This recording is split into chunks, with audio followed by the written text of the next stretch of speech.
The ongoing danger of asbestos. We look at how its use in buildings and cars makes it the top on-the-job killer of Canadian workers. Also, asbestos hotspots in your home. I'm Affan Chowdhry. Welcome to Globe Now. It was once called Canada's white gold. For decades, Canadian miners worked in the asbestos mines, turning this country into an asbestos export giant. The last of the mines may have closed 3 years ago, but the deadly legacy of asbestos continues. Here's why. Asbestos was used for decades as insulation in homes, offices, schools, and hospitals across Canada. It's still used in car brake pads. Public health officials are linking that exposure to asbestos to a type of cancer called mesothelioma. Between 2007 and 2012, it was the top killer of on-the-job Canadian workers. This is how it can happen. A renovation is taking place. Proper steps are not taken to identify and protect against asbestos. Microscopic asbestos fibers are inhaled. They become trapped in the lung covering or the pleura. That leads to chronic inflammation, scar tissue, and development of mesothelioma. Fluid can build up in the lung covering, making it very difficult to breathe, almost like drowning. As the Globe special report points out, public health officials are calling this type of cancer an invisible epidemic. Well, joining us now is Dr. Paul Demers, Director at the Occupational Cancer Research Centre at Cancer Care Ontario, which is a provincial agency. Welcome, Dr. Demers. Thank you for having me. Why is it called an invisible epidemic? You know, it wasn't that long ago that we had, people would hear about mesothelioma, and it was very, very rare. Now there are almost 500 cases, or around 500 cases a year. It's been growing in the background every year, and it's very easy then to kind of catch people by surprise as just how big of an issue this asbestos-related cancer is. So, the suggestion is that we haven't seen the worst of it yet? Well, we don't really know of whether it's peaked or not. The country that was the first to ban asbestos, Sweden, is showing a kind of a topping out now of mesothelioma.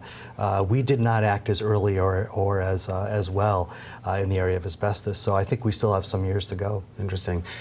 Put this into context in terms of the exposure Canadians would have faced to asbestos. Well, asbestos was extremely widely used in a lot of different building applications, and then in some crazy things like the artificial snow that people used to use around Christmas trees. Some of that was actually asbestos.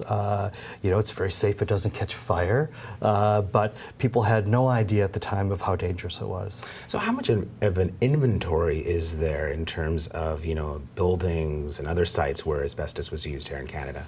Well, there really isn't enough. Saskatchewan has passed legislation now to actually develop a kind of a province-wide building registry, but that doesn't exist across the rest of Canada. And so even though we know some buildings where it exists, we don't have a full idea of the extent or how many buildings exactly still contain asbestos. There's been a lot of reaction to this Globe and Mail special report on asbestos, and here's one reader comment that I wanted to share with you. My dad had a lung removed in January due to mesothelioma, exposed to asbestos one summer 50 years ago.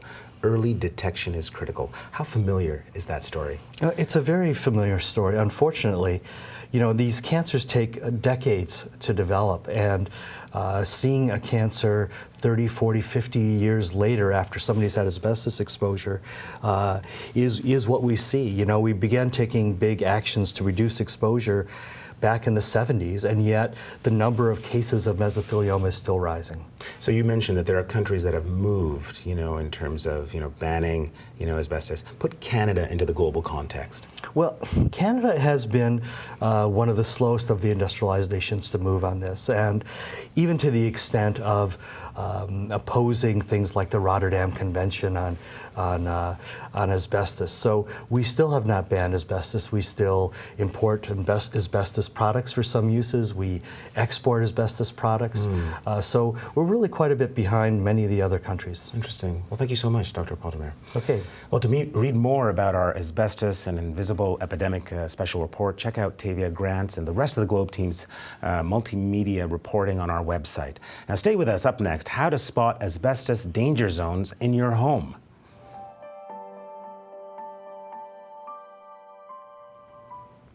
Well, asbestos has been called the hidden killer. So how do you make sure your house is free of asbestos? Well, we spoke to an indoor air quality specialist to find out the 5 hotspots in your home. You might think asbestos is no longer an issue, but if you live in an older home, I'll show you 5 places where you might find some asbestos-containing materials. This building was built in the 1950s, so this is what you may find in a building of this vintage. So this is the first material. This is an asbestos paper, which was used to wrap ductwork for its fire-resistant properties. This was uncovered during a renovation. It was hidden in a bulkhead.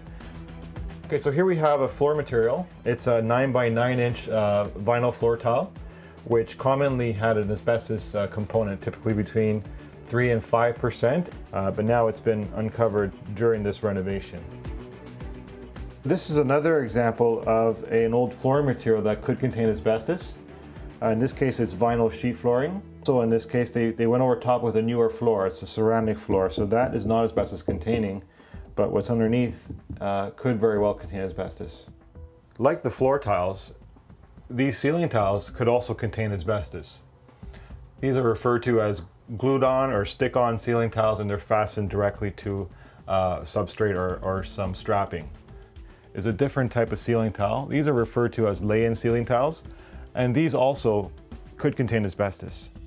So it's estimated that approximately 3,000 materials were made between 1900 and 1980 that contained asbestos. So today we're only looking at 5, and the 5th one is the drywall joint compound. And in this renovation, they're going to want to check it to make sure it's not. If you live in a building that you suspect is built in the 1980s or before, I recommend you get the advice of a professional who has experience in identifying asbestos. That way, if you do want to go ahead with a major renovation, you can remove the asbestos prior to that in a safe manner. Well, that's it for today's show. If you haven't already, check out the Globe's multimedia investigation on asbestos by Tavia Grant and the rest of the Globe team. Also, hop onto Twitter and let us know what you think. How concerned are you about the health effects of asbestos at home or in the workplace? Tweet us at Globe Now. Thanks for watching. I'm Affan Chowdhry.